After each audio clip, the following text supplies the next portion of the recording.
हरे कृष्णा, ओम नमः शिवाय। आप सभी के दिन शुभ मंगल हो। आज बुधवार के दिन सुनिए भगवान गणेश जी की पौराणिक एवं प्रचलित कथा, साथ ही धन समृद्धि देने वाली, बरकत देने वाली मां अन्नपूर्णा माता की कथा।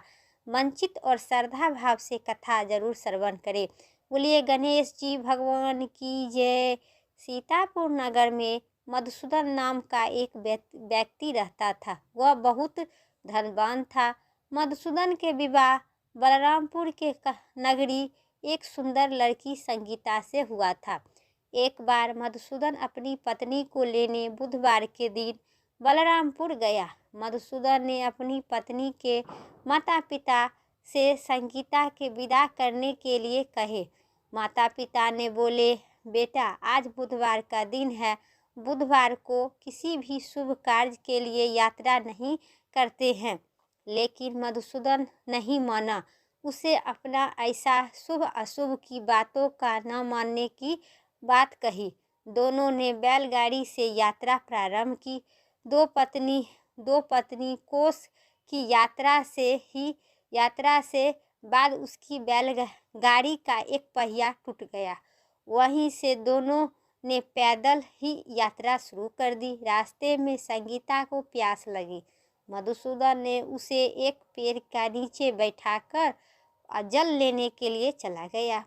थोड़ी देर बाद उस मधुसूदन कहीं से जल लेकर वापस आ गया तो वहाँ बुरी तरह से हैरान हो गया उठा, क्योंकि उसकी पत्नी के साथ उसकी हमशक्ल सूरत से दूसरा व्यक्ति बैठा था।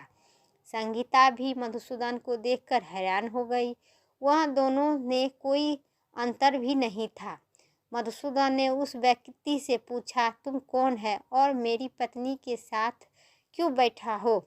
मधुसूदन की बात सुनकर उस व्यक्ति ने कहा, अरे भाई, यह मेरी पत्नी संगीता है। अपनी पत्नी को ससुराल से विदा कर ले जा रहे हैं।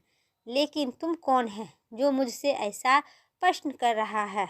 मधुसूदन ने कहा, तुम जरूर कोई चोर या बरूपिया है। यह मेरी पत्नी संगीता है। मैं इसे पेड़ के नीचे बैठाकर और जल लेने के लिए गया। इसी पर उस व्यक्ति ने कहा, अरे भाई, झूठ तो तुम मत बोलो। संगीता ने प्यास लगने पर जल लेने तो मैं ही गया था। मैंने तो जल लेकर अपनी पत्नी के पास आ गया। फिर तुम कौन है? अब तुम चुप नहीं रहो, चलो बोलो, नहीं तो किसी सिपाही के बुलवाकर तुम्हें पिटवाऊंगी। दोनों में बहुत बहस होने लगा। और क्योंकि मधुसूदन की हमशक्ल था तो आज तो बुधवार के दिन, इसीलिए बड़े बुजुर्ग को बात मानना चाहिए। बुधवार के दिन किसी भी यात्रा करना शुभ नहीं है। इसलिए मधुसूदन के साथ वैसा चाल चला गया, क्योंकि उसी मधुसूदन के हमशक्ल से दूसरा व्यक्ति भी बैठा था। दोनों एक दूसरे से लड़ने लगे। उसे लड़ते देखकर बहुत से लोग वहां एकत्रित हो गया। नगर के कुछ सिपाही भी वहां आ गए। सिपाही उस दोनों को पकड़कर राजा के पास ले गए। सारी कहानी सुनाकर राजा भी कोई निर्णय नहीं कर पा रहा था। संगीता भी उस दोनों से भी अपने वास्तविक पति को नहीं पहचान रही थी। राजा ने दोनों को कारागार में डाल देने के लिए कहा। राजा के फैसले पर असली मधुसूदन भयभीत हो उठा। तभी आकाशवाणी हुई, मधुसूदन, तुमने संगीता के माता पिता के बात नहीं मानी और बुधवार के दिन अपनी ससुराल से प्रस्थान किया। यह सब भगवान बुद्धदेव की प्रकोप हो रहा है।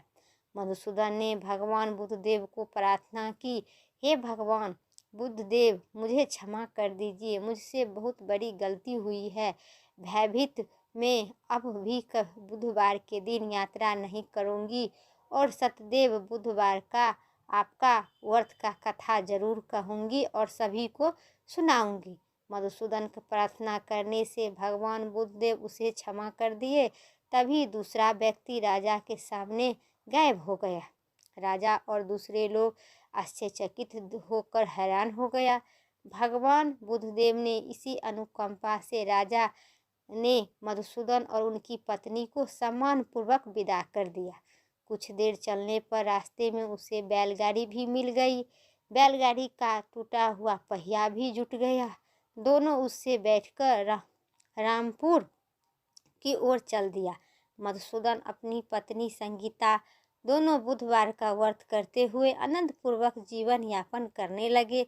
इसी तरह से भगवान बुद्धदेव की कृपा से उसे यह खुशियाँ बरसने लगे। इस व्रत कथा सुनते हैं भगवान बुद्धदेव उसे सभी कष्ट से दूर कर देते। बोले भगवान बुद्धदेव की जय, गणेश जी भगवान की जय। अब सुनिए धन समृद्धि और बरकत देने वाली माँ अन्नपूर्णा की कथा। अन्नपूर्णा माता की जय। पौराणिक कथा के अनुसार प्राचीन काल के किसी भी कारणवश धरती बंजर हो गया था, जिसे वजह से धन धनय उत्पादन नहीं हो सकता था। भूमि पर खाने पीने का सामान खत्म होने लगा जिससे पूरे पृथ्वीवासी चिंतित बढ़ गया। परेशान होकर लोग ब्रह्मा जी और विष्णु जी का शरण में गए और उसके पास पहुंचने पर उससे इस समस्या का हल निकालने की प्रार्थना की। इस पर ब्रह्मा और विष्णु जी ने पृथ्वीवासियों की चिंता को जागर कर भगवान शिव को बताए। पूरी बात सुनने के बाद भगवान शिव ने पृथ्वी लोक पर जाकर और हजारों से निरीक्षण करने लगे। इसके बाद पृथ्वी की चिंता दूर करने के लिए भगवान शिव ने एक भिखारी रूप धारण किए और माता पार्वती ने माता अन्नपूर्णा का रूप धारण किए। माता अन्नपूर्णा ने भिक्षा मांगकर भगवान शिव ने धरती पर रहने वाले सभी लोगों को अन्न बांट दिए। इससे धरतीवासी का अन्न की समस्या अंत हो गया। तभी से अन्नपूर्णा माता की घर में कोई भी शुभ खाने पीना, लक्ष्मी माता और अन्नपूर्णा माता दोनों माताएं घर में धन समृद्धि और बरकत देने वाली अन्नपूर्णा माता की सभी से जितना रसोई के काम होता है उसमें अन्नपूर्णा माता के वास होते हैं। सबसे पहले जितना ही माता एवं बहनों आटा गूंथते हैं उस पर अन्नपूर्णा माता के नाम से 5 अंगुली के छाप जरूर छोड़े।